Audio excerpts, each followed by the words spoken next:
Well, at the Royal Show, there's some restrictions on when dogs can come. In fact, there's no dogs on Saturday allowed. Of course, certain exceptions here. We're on the Paws For Therapy stand with Mary, who's in charge of this. And wow, I mean, you can't go wrong with some cute animals. And the dogs here are so well behaved. And that's obviously part of what you do, isn't it? That's absolutely right, yes. These are all therapy animals. They have to be assessed before we can accept them into the charity to make sure that they have the correct temperament and attitude to do this sort of work. They have to be sociable and friendly, but not over the top boisterous and obviously not aggressive. We take them principally into nursing homes, residential homes, special needs units in the schools, or residential special needs units we visit. Anywhere really where they probably can't have animals of their own.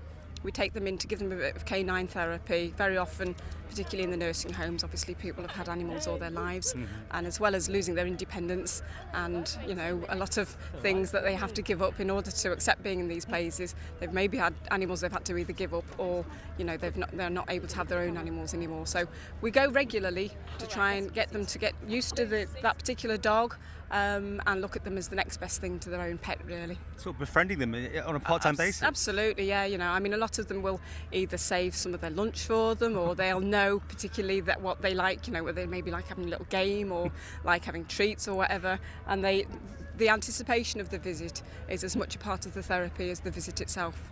So I bet that some of the dogs get spoiled rotten.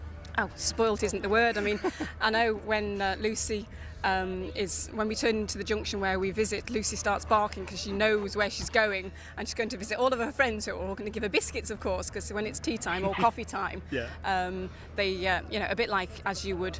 There you go, sweetheart, you have a biscuit. That is part of the assessment to make sure they will take treats gently, because obviously, in much the same way as you go to visit somebody in their own home, they'll offer you a cup of tea. That's the first thing they'll do. It's their equivalent is to offer the dog a bit of their biscuit. Sometimes it's all of their biscuit. And of course the dogs absolutely love it, so, you know, they're not complaining. If people watching this, they've got an animal and they'd like to join your organisation and be assessed, how do they do that? Well, this is one of the main reasons why we had the stand, as well as to promote what we do. We are always on the lookout for new recruits. Obviously, inevitably, at times we do lose them for various reasons. We have a website, which is www.pawsfortherapy.org.im, or phone number is 497870. Or we have leaflets that people can come and get one of the leaflets which has all of the information on it. If they're interested, we take their details, send out one of the application packs which has all of the information in it that you need for an assessment, including the form we actually go through, so there's no surprises for anybody. It's not an onerous assessment, it's basically just that they'll sit here and behave while somebody has a chat, they'll take a treat gently like we've just been discussing, and that really they're sociable and want to be fussed, and you know, want to be stroked by people, stuff like that. So it's very rewarding I have to say. And sometimes, you know, people well up with tears when they reminisce about their own animals from the past. You know, sometimes you come away with a lump in your throat because you think, I've really made a difference to that person's day.